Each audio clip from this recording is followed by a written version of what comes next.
we're diving into a topic that I honestly never thought I'd be so excited about. Yeah.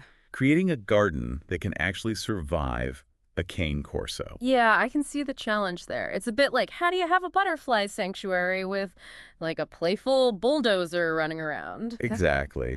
Delicate flowers versus, a whole lot of playful power. Yeah, exactly. We found this awesome podcast episode that was all about this, and I gotta say, they had some really creative ideas. Yes, I'm all ears. So, first things first, the energy levels of a cane corso. I mean, I knew they were energetic dogs, but this podcast really emphasized just how much exercise they need. Oh, for sure. And the Cane Corso Association of America, they're big on regular exercise, too. It's not just about, Right. them being happy. It's actually crucial for their health. Right.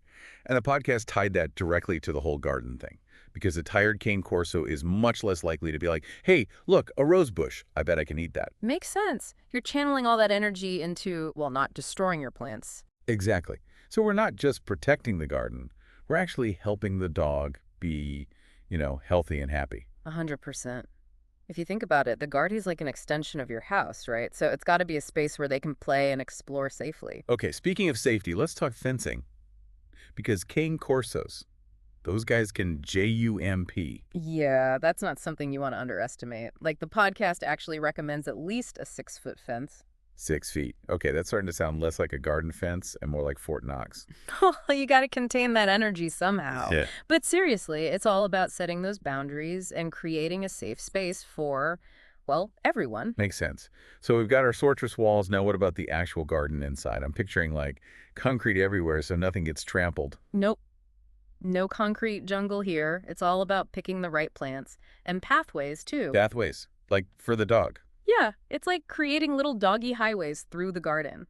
The podcast suggests using smooth stones or decomposed granite, stuff that's comfortable for their paws. Okay, that's actually pretty clever. So they have their own designated routes to zoom around on. Exactly. Less chance of them deciding your prize-winning petunias are the new racetrack. But before we go plant crazy, there's a big thing to consider, and that's toxicity. Ooh, right. Some plants are dangerous for dogs, aren't they? Hadn't even thought of that. It's a big deal, and some of them are surprisingly common, like azaleas. Those contain granotoxins, which, for dogs, can cause all sorts of problems: vomiting, weakness, even heart issues. Lil, I had no idea. And then there are lilies. Now, those are super toxic for cats, but for dogs, some types can lead to kidney failure. Yikes. Oh, and don't even get me started on sago palms. Those are like the ultimate no for pets. Even a little bit can be fatal. Seriously, that's scary. So what you're saying is research is key before you even think about buying a plant. Absolutely. You got to make sure everything's safe for your furry friend. Okay, so no azaleas, lilies, or sago palms. Mm-hmm. But what can we plant? It can't be all rocks and concrete, right? Not at all. There are so many dog-safe options that are tough enough to handle a little roughhousing, like ornamental glasses. Those look great, and they can take a beating. Okay, I like those. What else? Marigolds. Those are super cheerful and pretty darn sturdy. I do love a good marigold. And how about rosemary? Smells amazing, safe for pups, and you can use it in cooking. Oh, that's a good one. I'm already picturing myself making like rosemary roasted chicken while my dog happily rolls around in the herb garden. See? It's all coming together. And don't forget about sunflowers. Those are practically built to withstand anything. True. And they add such a nice vertical element to a garden. Exactly. And for a pop of color, you can't go wrong with snapdragons. Those are pretty tough, too. Okay, so we've got fencing, we've got pathways, we've got a plant list that's both beautiful and safe. But a garden is more than just plants, right? Oh, for sure. Especially Yeah. with a cane corso. They need stimulation. They need to play. That's where the fun really starts. I'm already thinking about like obstacle courses and maybe a little pool. You're on the right track. Let's dig into those ideas and a few more right after the break. So, obstacle courses.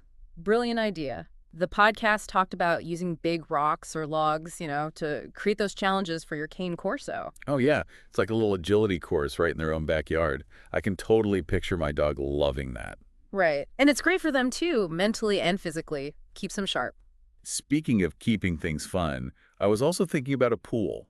Maybe not a full-on swimming pool, but like a shallow one just for splashing around in. Oh, yeah. Especially on hot days. That would be pure bliss for a dog. Total bliss. But then there's the whole digging thing. My cane corso, She's a champion excavator. If I'm not careful, my whole garden's going to be a giant hole. Ah, the digging instinct. It's strong with this breed, but instead of fighting it, why not channel it?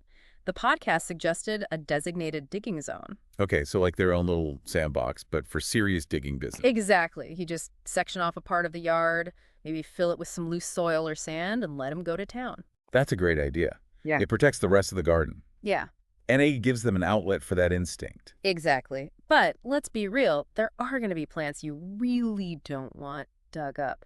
Those prize-winning roses, for example. Yeah, those are definitely staying off limits. What's the solution there? Raised beds. They add a whole other level to your garden design A&D, keep those precious plants out of reach. Ooh, that's smart. I love how it all ties together, form and function. Speaking of function, there's another thing I was thinking about. High traffic areas. What about, like, artificial turf? Artificial turf can be a game changer, honestly, especially with a dog like a Cane Corso. Think about it. No more muddy paws tracking through the house. Oh my gosh, that alone would be worth it. Right. And it's not just the mud. Artificial turf is super durable, low maintenance, and it cuts down on allergens, too. So, cleaner, safer, and it looks good. Sign me up. It's a win-win-win. Yeah. But here's the thing about all this. Even with the best design, you still got to supervise. Oh, absolutely. You can't just build it and assume the dog's going to know all the rules, right? Nope.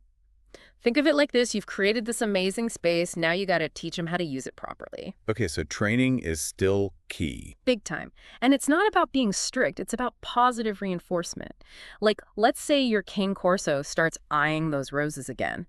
Instead of yelling, you redirect them to the digging zone. Ah, so they learn that that's the spot for digging, not the rose bushes. Exactly. And when they DO dig in the right spot, lots of praise, maybe even a little treat. Makes sense. You're rewarding the good behavior, not punishing the bad. Exactly. Over time, they get it. They learn where they can play, where they can dig, and they start to respect the whole space. Okay, this is all making so much sense. It's not just about having a pretty garden. It's about creating a space that works for both the dog and the human. It's a partnership, and that's what makes it so rewarding. Oh, and one more thing we can't forget.